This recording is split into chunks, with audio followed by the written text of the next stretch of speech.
Shalom peuple de Dieu, shalom chers internautes. Abarisé Toubiscan sur vos ali Bambo Tenabino, vous êtes bel et bien sur votre émission Jésus source de vie, présentée par votre humble servante maman Evelyne Likunda sur votre chaîne unique que vous aimez énormément, Congo Suisse Télévision.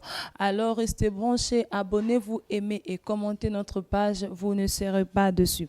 Aujourd'hui, sur notre émission Jésus source de vie, nous avons choisi un sujet très important où nous allons vraiment, pas vraiment débattre, mais où nous allons expliciter cela avec un serviteur de Dieu le mieux placé na affaire wana Italie. Alors, notre sujet de ce matin est le choix du conjoint. Nous allons justement vous dire pourquoi nous avons choisi ce thème, le choix du conjoint. C'est vraiment un thème très important, nécessaire pour nous, pas seulement en tant qu'enfant de Dieu, mais toute personne qui est appelée à se marier. C'est quelque chose où on doit vraiment là-dessus, parce qu'il y a de ceux-là qui souffrent présentement, il y a de ceux-là peut-être aussi qui vivent le bonheur, pourquoi pas le dire. Il n'y a pas seulement le mauvais côté, mais il y a aussi le bon côté de la chose.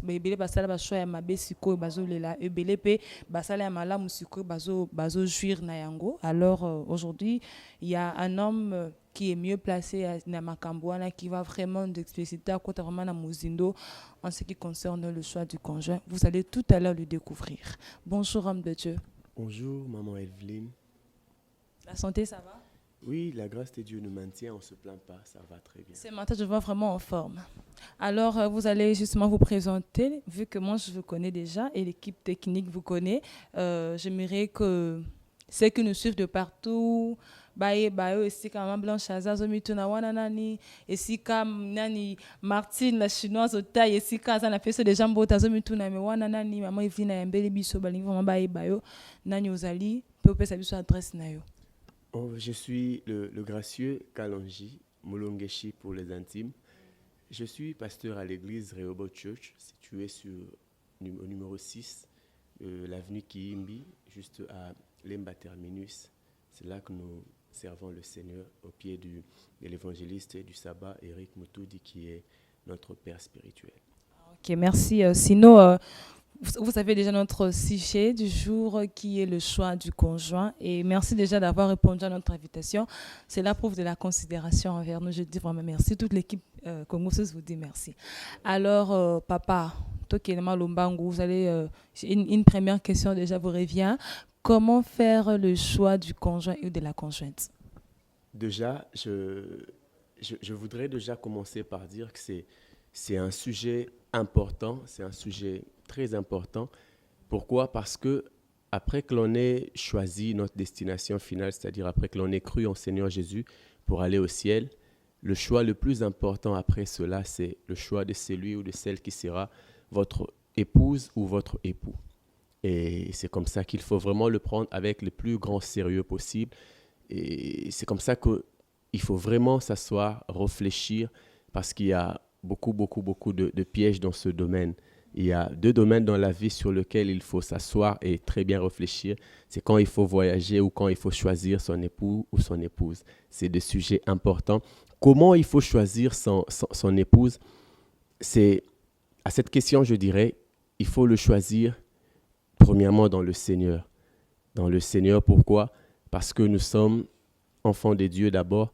Et si nous allons un peu dans les Écritures, dans Genèse chapitre 24, nous considérons comment est-ce qu'Abraham est en train de réfléchir quand il fallait choisir une femme pour son fils, quand il fallait choisir une femme pour Isaac, afin de susciter une génération, afin de pérenniser en fait, la promesse de Dieu et toutes les bénédictions que Dieu lui avait données. Mais Abraham est en train de poser les bases, il dit ceci à son serviteur. Avant même qu'il ne parle à son serviteur, il demande à celui-ci de jurer. De jurer pourquoi? De jurer au point qu'il n'est pas... Il lui met la main sur la cuisse pour montrer un peu le degré de l'importance qu'il accordait à la chose. Mais malheureusement, et aujourd'hui, certaines personnes choisissent leur conjoint comme s'il allait acheter un téléphone qui peut se détruire aujourd'hui et acheter un autre demain, comme s'il allait acheter un pantalon qui peut s'user ou se déchirer et demain s'en procurer une autre. Je dis, comment choisir le conjoint? Abraham dit, tu iras dans ma patrie, tu iras dans mon pays, vers mon peuple. Et là, tu choisiras une femme pour mon enfant. Le serviteur qui sort de la maison de son patron pour le pays d'Abraham.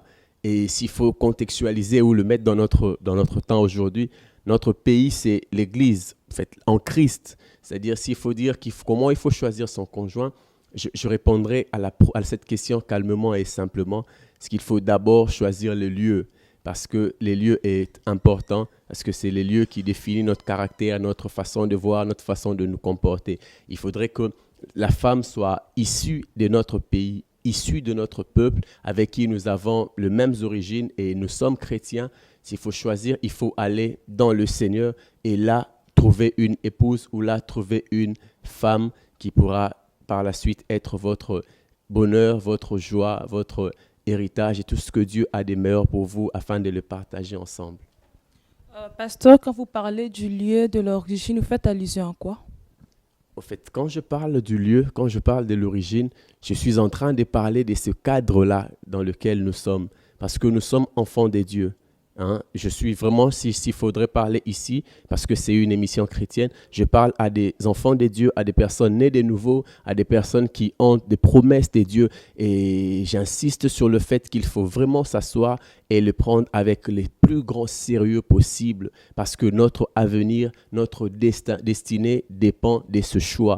Un choix mal fait peut détruire tous les restes de domaines de votre vie. Quand vous ne faites pas bien le choix, vous pouvez pleurer toute la vie.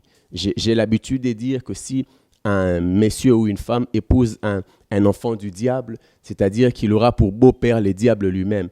Tu vois un peu, parce que c'est un enfant du diable, c'est-à-dire que son père, c'est le diable. Et quand tu épouses une telle personne, tu as pour beau-père le diable. Donc, il faut le choisir dans le Seigneur. Eh bien, voilà, peuple de Dieu, qui m'ont compté papa lobby, faire un choix, ce n'est pas comme si tu allais payer un téléphone où tu pouvais justement changer après 4 jours ou soit aux an délai il y a une semaine. Faire un choix, quand on fait un choix, on doit vraiment être conséquent de ce qu'on est en train de faire, car c'est pour toute une vie. Alors, pasteur, j'aimerais savoir une question justement m'est venue, question mon ko on gâte maintenant le bi mais ça question au maman gacho avec maman Evelyne faut tout na pasteur au Koyamba tout na et quels sont les critères pour faire un bon choix? Ok, le critère pour faire un bon choix, je voudrais seulement rester dans le texte que nous devrions normalement lire, mais faute de temps, dans Genèse chapitre 24. Le premier critère, je le dis ici, le lieu est important, c'est-à-dire dans le Seigneur. La deuxième chose, c'est la prière.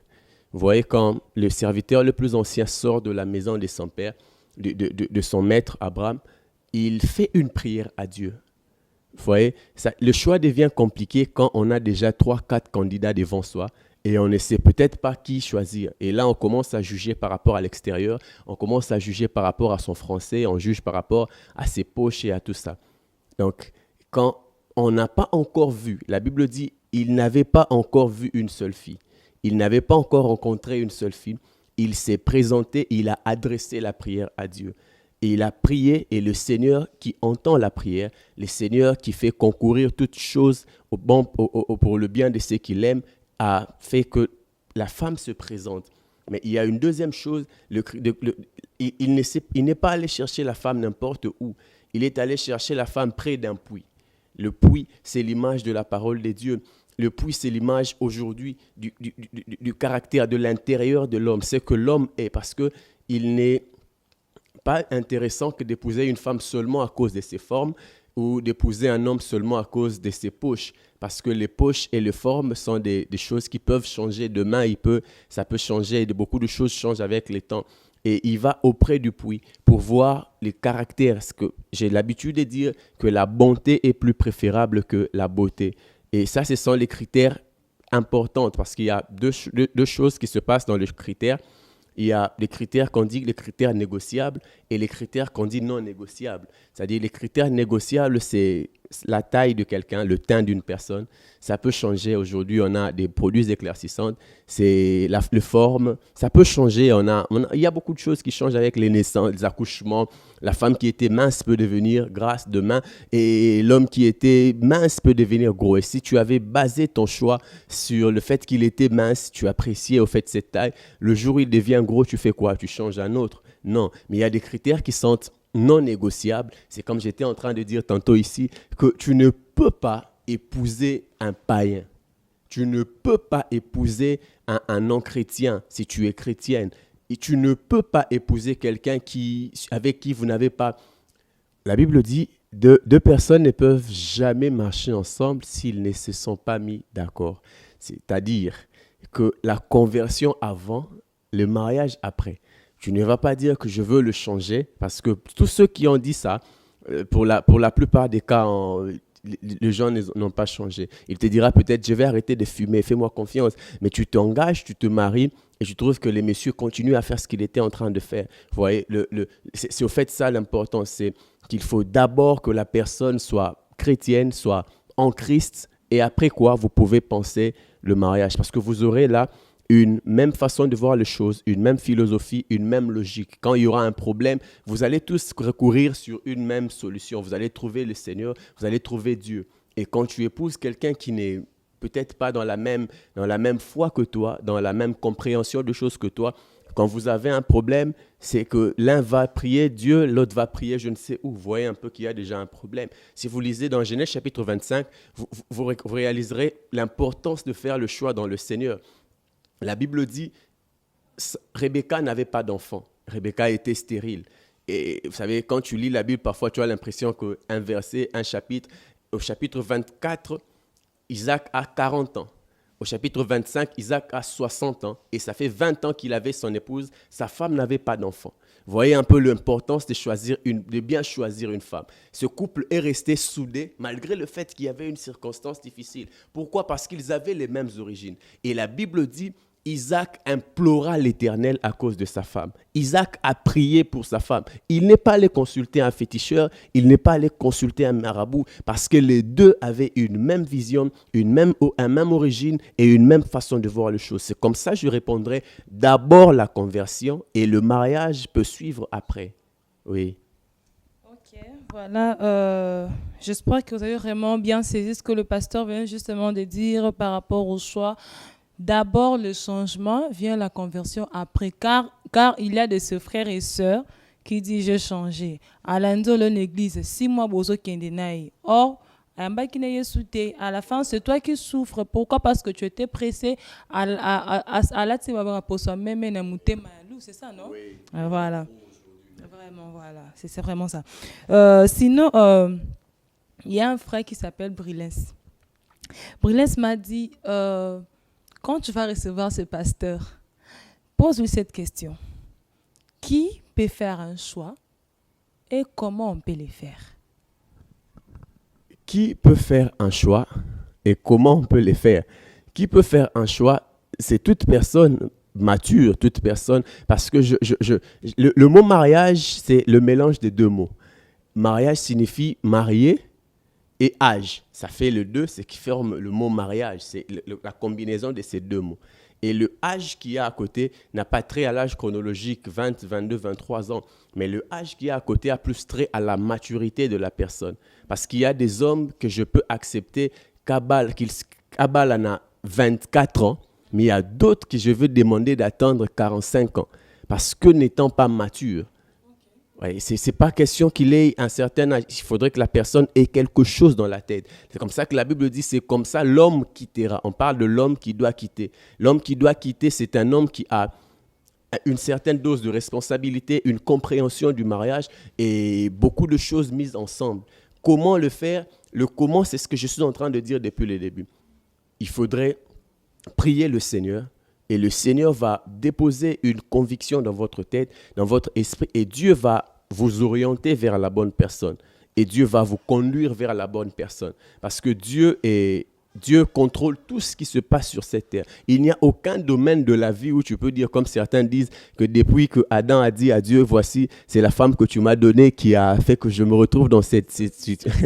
Et plusieurs disent, bon, Nzamba qui parle sous ma camboana, non, ça, Dieu est tellement responsable que Dieu ne regrette pas ce qu'il a déjà fait. Parce que la Bible dit que Dieu avait vu que tout ce qu'il avait fait était déjà bon, tu vois. C'est qu'il faut prier, il faut se soumettre à la volonté de Dieu. Et laissez le Seigneur vous conduire, laissez le Seigneur vous emmener, laissez le Seigneur vous orienter vers la bonne personne. Et vous verrez que votre choix va honorer le Seigneur et va faire que votre vie, même après le mariage, vous aurez la paix et la tranquillité dans le mariage.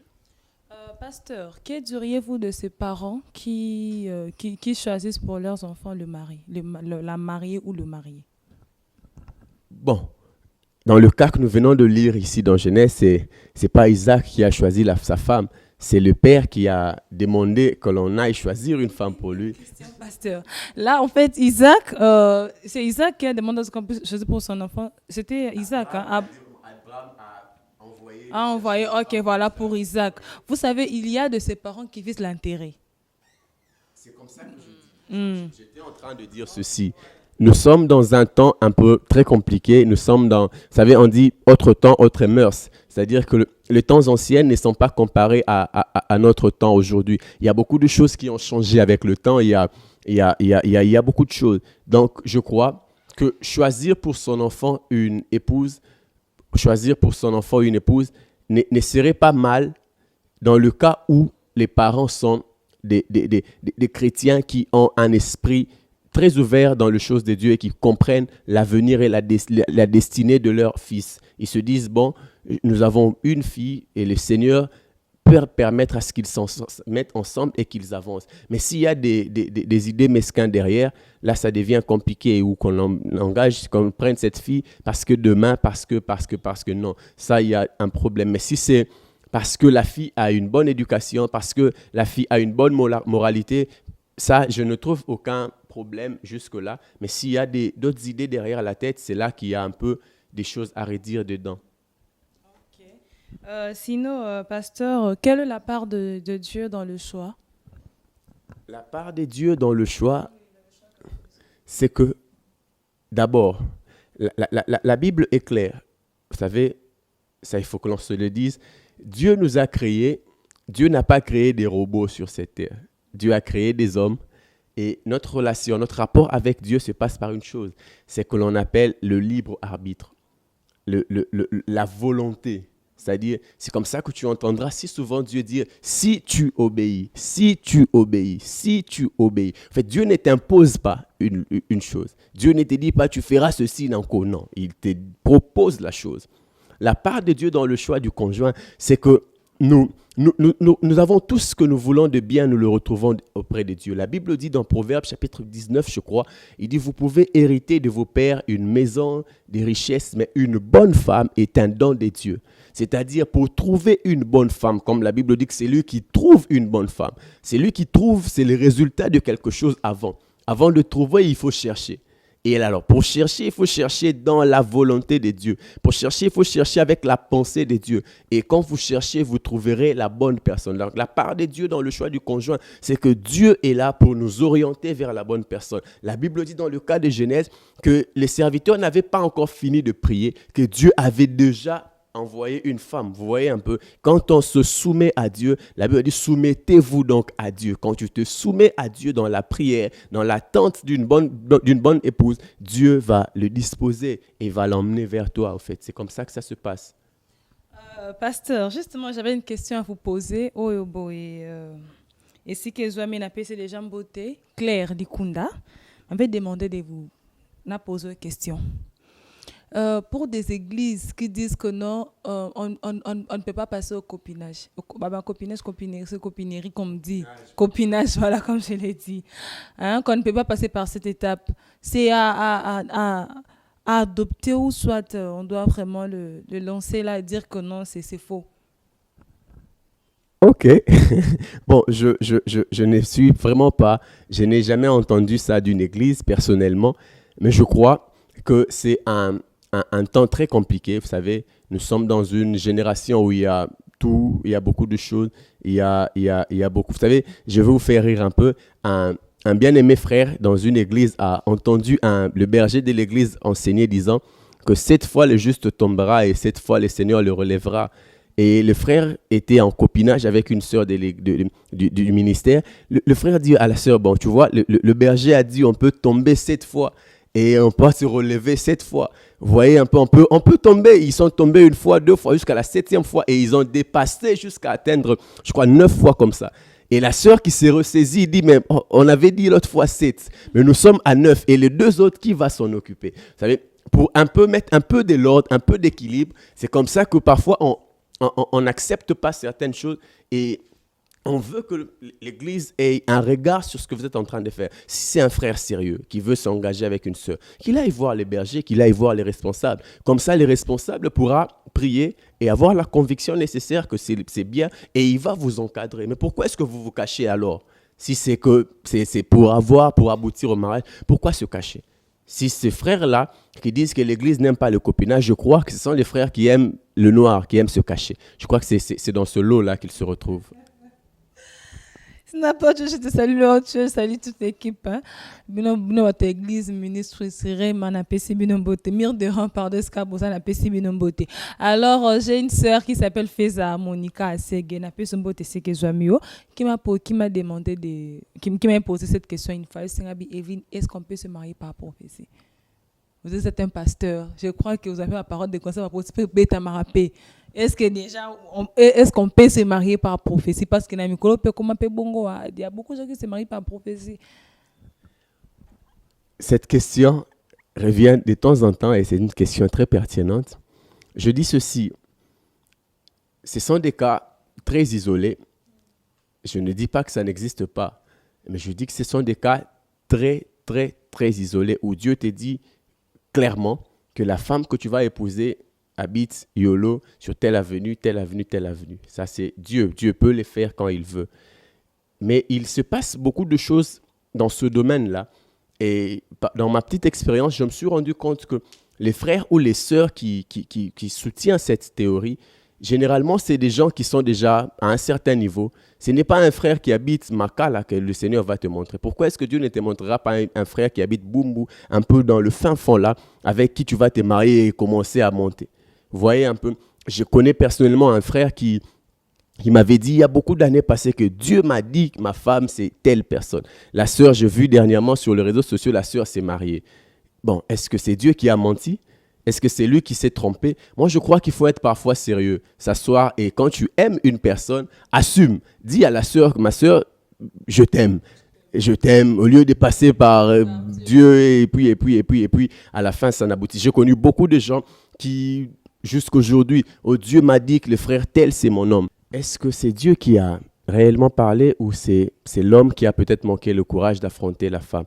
Moi, je pense que Dieu est dans les principes. Dieu a établi des principes sur lesquels nous pouvons fonder notre choix, sur lesquels nous pouvons nous baser afin de choisir. Je crois que respecter ce principe, c'est aussi respecter la volonté de Dieu et la pensée de Dieu. Vraiment, merci beaucoup. Alors, le pasteur Le Gracieux, c'est ça? C'est un joli prénom, hein? Vraiment. Votre dernier mot, le peuple de Dieu voudrait vraiment avoir un dernier mot venant de vous. Certainement, il y a des questions qu'ils peuvent aussi vous donner, car il y en a, ça ne manque pas.